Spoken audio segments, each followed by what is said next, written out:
Good morning, everybody. Thank you for joining us today. We all know as spring and summer approach that also means that we're about to see the return of ATVs and dirt bikes to our city streets. This is a major issue that has been plaguing this city long before I took office. And certainly it's something that I hear regularly when talking to members of the community, members of the business community, neighbors, and it's something that our new police chief and I have spoken in great detail about. The fact of the matter is that these vehicles are unlicensed, are illegal on city streets, are unsafe to the operators, and require a smart, proactive approach to preventing their continued operation in our city, which is why I'm happy to join our new police chief, Colonel Oscar Perez, Commander Kevin Lanny today to announce the creation of a new unit in the Providence Police Department, the Community Response Team.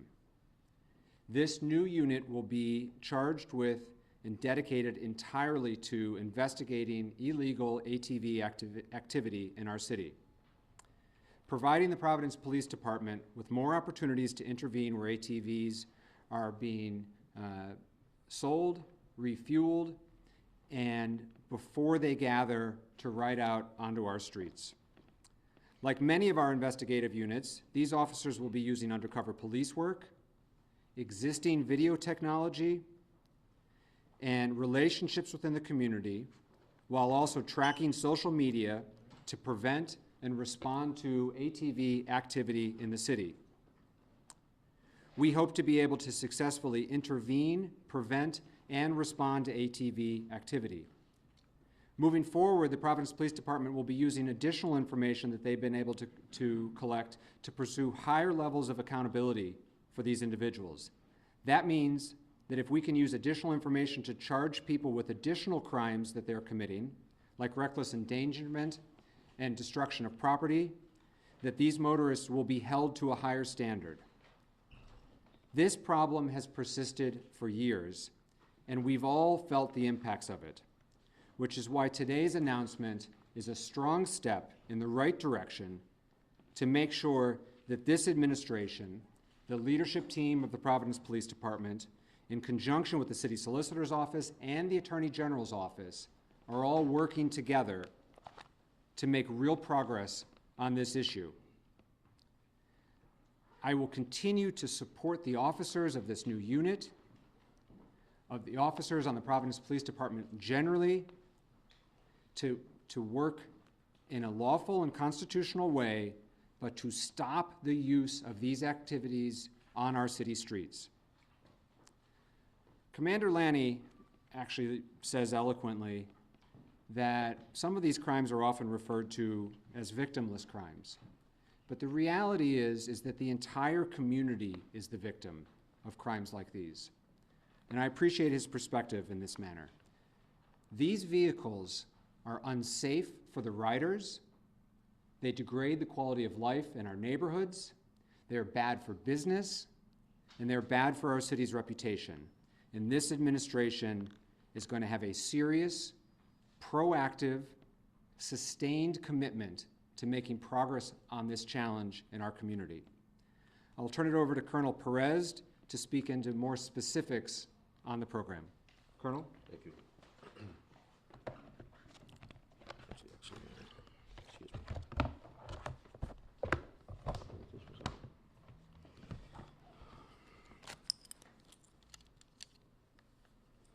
Thank you, Mayor. Thank you very much. I'm proud of the work that we have been able to accomplish together in such a short amount of time to tackle one of the hardest problems our city has faced in recent years. This reckless behavior is dangerous to both riders and other people in the street. So I agree with the Mayor that this new strategy is a strong step in the right direction. This latest strategy is made up of two main points. One being proactive in how we detect ATV activity, preventing it before it happens. The second one is holding ATV riders accountable at a higher standard. The first step is treating ATV activity like an investigation. The PPD will investigate illegal activity, ATV activity utilizing existing video technology, such as like body-worn cameras and any other video footage that we can get and is provided to us by our community partners. We will also use social media, undercover police work, and information we attain through the Community Relations Bureau. Our officers will engage private and public businesses and organizations to help detect and deter operation of illegal vehicles within a city before it occurs. The second step is that we want everyone to know drivers will be arrested and held accountable for their illegal, reckless actions. We all know that ATVs have a wider impact than just making our streets unsafe. There are moments where they destroy public and private property, they engage in fights with other motorists, and they put our officers at risk. With this latest strategy, Providence Police will be using the information obtained through the investigations to pursue further charges. We will lead a joint effort with state, city, and community partners, including dedicated members of the Office of the Attorney General, the City Solicitor's Office, surrounding municipalities, and the state police. Like I mentioned before, and the mayor mentioned it, this has been a long-standing issue in our community. It's reckless, it's dangerous, and it's foolish at times. We are thankful for all the community members that have spoken up about this issue and support our enforcement efforts. People are encouraged to use our PPD's dedicated ATV tip line, which is 401-680-TATV or 401-680-8288, and an email as well, atvtips@providenceri.gov. They can anonymously report any non-emergency information they have about ATVs being illegally driven or stored. Thank you, and I'll turn it over to the mayor. At this time, we'll take questions. Is this come as a result of the fatal illegal dirt bike accident in Princeton from a few weeks ago, or was this already in the works? This was in the works, but it's certainly underscored by accidents like that. The primary motivation is to protect lives and our community.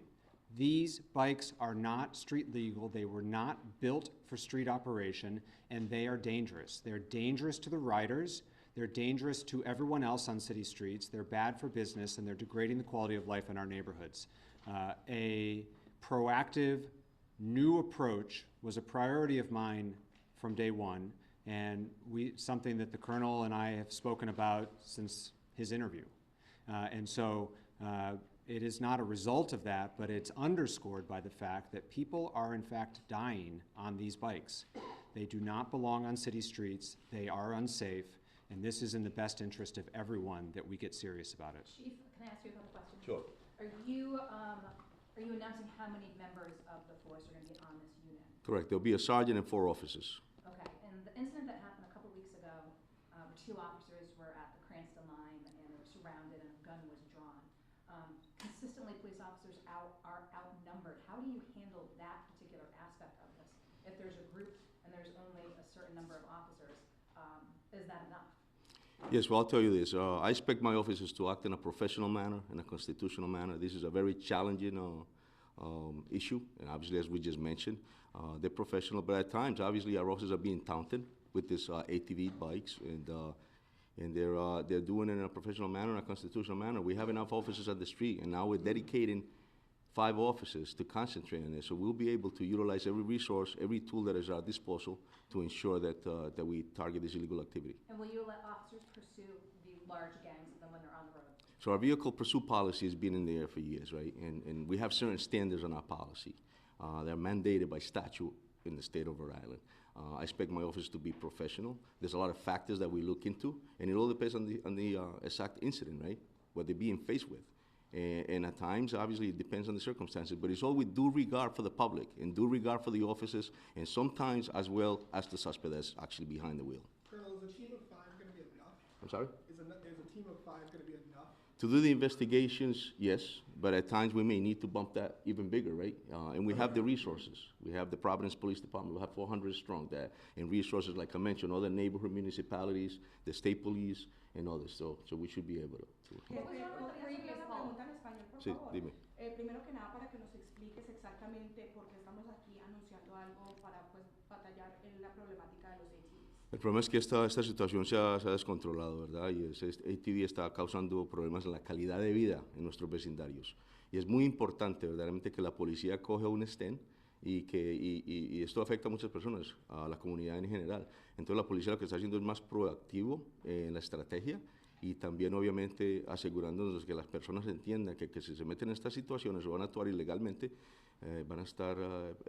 vamos a tomar acción de arresto de la policía. ¿Cuál es esa estrategia exactamente? La estrategia, como comentamos ahorita, es prevenir, ¿verdad? Proactivamente, y dejarles saber que vamos a investigar, vamos a usar resources, así sea videos, así sea con la comunidad, y obviamente lo que tenemos internamente en la policía.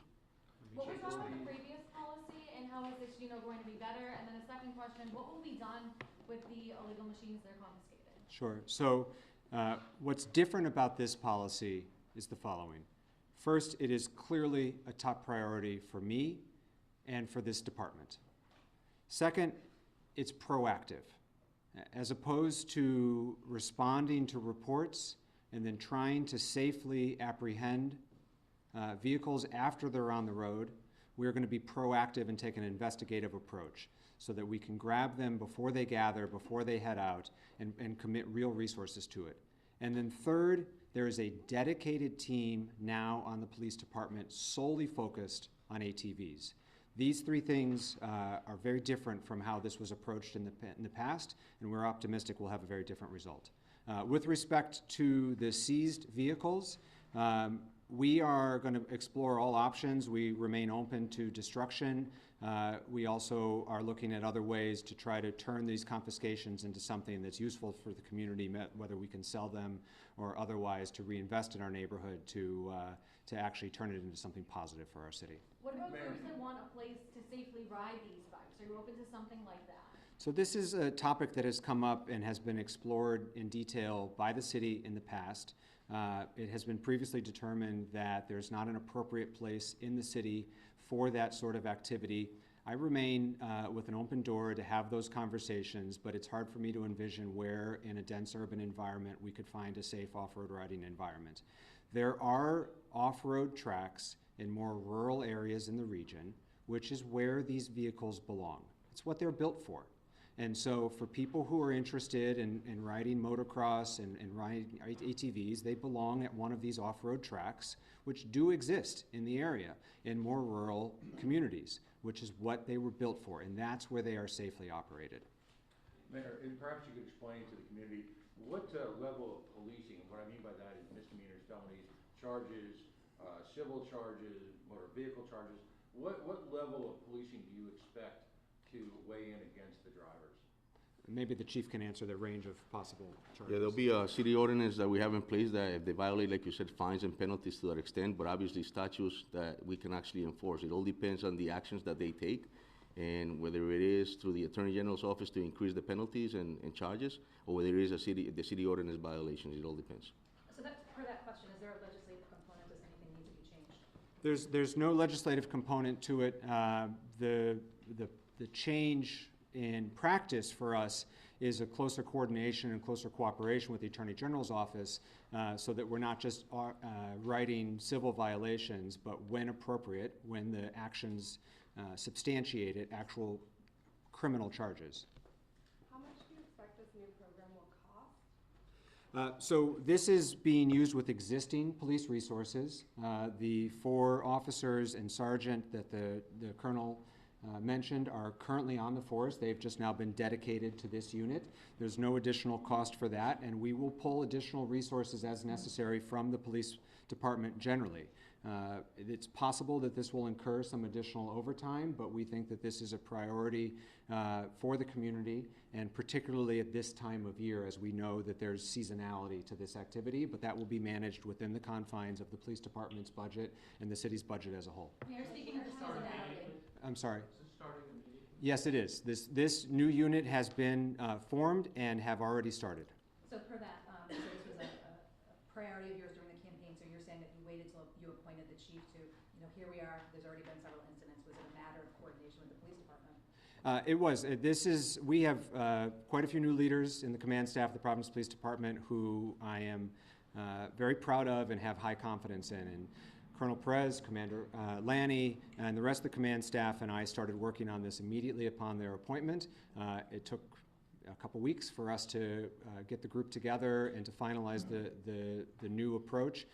And so, as we all know, spring and summer are when this happens, and so we had our first nice day just yesterday, and I think we are right on time to be ready to go as the warm months What's your arrive. message to the riders? My message to the riders is it's a new day in Providence, and what might have been tolerated in the past is no longer being tolerated. And so we don't want anyone to get harmed, and in fact, we're concerned about their safety. And so now is the time to explore safe places to ride in the region and to know that this type of activity on city streets in Providence will not be allowed or tolerated, and that we have real police resources behind it to make a change. You're going to be collaborating with other police departments? Other police departments want to collaborate with the city of Providence? Indeed they are. We will work with any department that we can. I will say very specifically, because of the cross-border activities, we'll be in close collaboration with the City of Cranston, the City of North Providence, the City of Johnston, and as the Chief mentioned, the State Police. Chief, I'm just curious, what led you to make the decision to dedicate a team of officers with this endeavor? So this is an issue that's affecting our city for years, right? It started back in 2017, and obviously we always look to evolve and find the latest and best to attack an issue that's affecting the quality of life in our city. And here we are, right? So it's the early summer months, and we wanted to make sure that we have a nice, safe city, and that's what actually caused the decision to happen. It's a priority for us. And what does this mean for other officers that won't have to be, in real time, they have to leave what they're doing and go deal with these. So what does it mean for the regular officers, less time for them to have to deal with this issue? Well, the regular officers, I mean, we police our city 24/7, right? So it's just whatever happens in our city, we police it. So I don't think there'll be any strain to the regular officers. It's just part of the job. That's all it is. Is it an advantage to them to not have to then deal with this? It's well, at the end of the day, we have a team of 5 officers, but sometimes it may cause an officer that's working that particular shift in that particular area to come up with reckless activity, and they're going to have to act on it. Chief, even though you're pulling from existing resources, this will put, at least for the summer period, some sort of additional strain on the police department. How is recruiting going? We saw Providence over at the Pawtucket City Job Fair this weekend. How is recruiting working out right now? So recruiting nationwide is very difficult. It's not just the city of Providence, right? But we currently have an academy going through. We have 30 strong men and women that are going to be joining the Providence Police Department, and we're looking to increase our personnel. So it's just tough. It's recruitment stuff, but we should be okay with the resources we have in place now, especially to target this illegal activity. Jefe, ¿cómo harán? In the department right now? I'm sorry? How many vacancies in the department right now? So we're 419 strong right now, but we can definitely increase the numbers. We have some. We're probably right in the high 300s at this point. So. Jefe, Yes. ¿cuántas personas estarán en este equipo para responder a esta problemática? ¿Y cómo van a hacer? Porque cuando vemos esta gente saliendo en las motos ilegales, estamos hablando de más de 20, 30, 40 a la vez. Sí, bueno, tenemos 5 oficiales que van a estar dedicados específicamente a esto, pero verdaderamente lo que estamos tratando de prevenir, lo que tú acabas de decir, esos grupos que salen. Entonces, cuando estamos más enforzando la ley, creo que eso va a mermar ese problema de cuando salen en tanta cantidad. Para que la gente entienda, Sí. este equipo van a estar en uniforme normal, van a estar vestidos como civiles, ¿cómo van a hacer con ese equipo? Son los dos, verdaderamente dependiendo en lo que está trabajando en ese día, es de la manera que vamos a actuar y nos vamos a enfocar. ¿Y cómo van a trabajar con la comunidad? Sabemos que la problemática de ATV también es algo bastante importante en la cultura latina, sabemos que es algo que se ve en Latinoamérica, es algo muy normal y sabemos también que está esa cultura de choteo, ¿no? Que la gente no le gusta hablar de su vecino, de esos problemas. ¿Cómo van a poder unir esas relaciones entre la comunidad y la policía? Eso verdaderamente es un problema que la comunidad lo siente, ¿verdad? Y cuando oigo la radio latina o los medios sociales de la comunidad latina, ellos también están enfocados en este problema. Eso no es chotear, sino que verdaderamente es mejorar la calidad de vida en nuestra ciudad.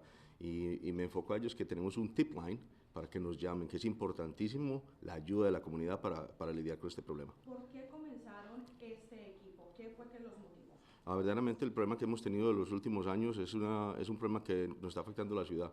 Han habido muertes, como dijo el alcalde, y verdaderamente es algo que tenemos que pararnos y tratar de mermar porque está afectando mucho la ciudad. Entonces es una cosa que es continua, verdaderamente. Por último, ¿qué mensaje le pueden mandar a los jóvenes o a las personas que continúan montando en estas motos? Que piensen en las consecuencias que hay, que hay otras partes donde pueden montar esos ATVs, no en la ciudad de Providence, no en las calles de Providence. Y hay gente que está perdiendo la vida con esto, entonces hay que estar pensando en eso, es muy importante. ¿Te gustaría ver algo especial donde puedan montar? Yo sé que en algunos parques de pronto. Como dijo el alcalde ahorita, verdaderamente no hay un parque especial para ellos, pero si es algo que ellos que se puede dar la opción, eso ya es una decisión que se decide tomar en la ciudad de la administración, no estoy seguro. There was a big push on the council a couple years ago to kind of go after the gas stations that sell gas to these things. Is there going to be an effort that's going to kind of ramp up around that, or is that kind of an unsuccessful way of going about this? The previous attempt to try to engage the gas stations for when these vehicles are refueling is a piece of the puzzle, and it should remain a piece of the puzzle. The reality is that it is difficult to safely apprehend these riders when they're out on the road. And it's difficult to keep the riders safe and our officers safe and other motorists in the area. And so, our approach focuses on trying to be proactive before they're out on the road.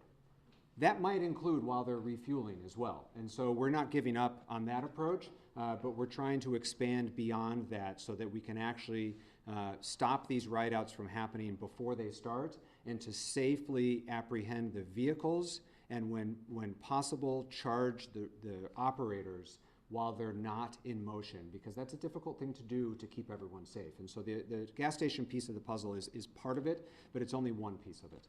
Mayor, John. We only have two more. This seems to be proactive. How can the public help with something like this? So the chief mentioned the tip line and the email line. I want to be clear that if you are in danger, you should call 911. And the tip line is not meant for if you see an ATV riding down your street. The way in which the community can help most is, while not all of these bikes and ATVs are being stored in Providence, many of them are.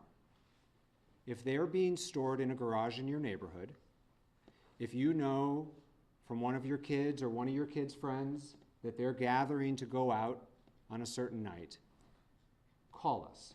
It's anonymous. That's what the tip line is for where they're being stored, when they're meeting up, what the plan is. That's how the community can be most helpful to help us safely grab these vehicles and to stop this illegal activity from happening before it happens. If you find yourself in an emergency, as we know has happened in the past, you should call 911. But the way in which the community can help us most is to help inform on where these illegal bikes are taking place. And this, again, to get back to the earlier point, this is in the best interest of and for the safety of the riders in addition to the safety of our community as a whole. And so we would ask for the community's help in that respect. We have time for a few more. I got two more questions. Pat? Chief, in terms of the team, will this truly be dedicated exclusively during the summer months to ATV and bicycle-related issues? And will they be based in a particular, I call them precincts, I'm from New York, but will they be based in a particular precinct? Well, I'll tell you this, it's 100% they'll be dedicated to this. It's a priority for us, a priority for the citizens of the city. It's affecting the quality of life, so yes, they will be dedicated to this. And they're Providence police officers, so they will be within the Providence Police Department. And will they be in a particular precinct? They will be within the Providence Police Department. Something simple, constitutional. You say you want to go to somebody's house and pick up the ATV. Who give you the right to go to my house and grab the ATV? If I bought one, I'm going to keep it in my patio just to take pictures. Who give it the right to the police to go to my house and grab the ATV? Well, if it's illegal and we observe you driving it illegally, then we have, He didn't say that. The mayor Sorry. didn't say that. The mayor say, call, if you see somebody storage, Right. an ATV, we're gonna go and pick it up.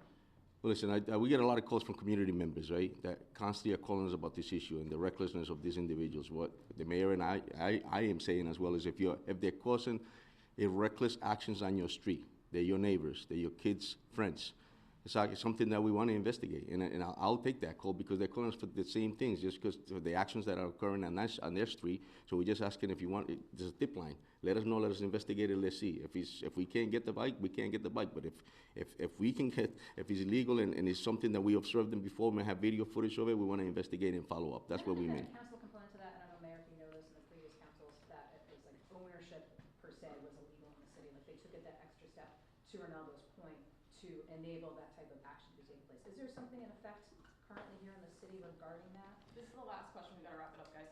So we've said on multiple occasions today, and I'll say it again, we are taking an investigative approach to all of this activity. And so if a resident has an ATV in their possession and an investigation discovers that they're riding it on the city streets, that is illegal. There's no trailer for them to take it off their property other than Ronaldo taking photos on his patio, then it is highly likely to be illegally operated in our city. And so we will be investigating all credible tips and taking this situation very seriously. And that's why we're asking for the community's help. Thank you guys, appreciate it.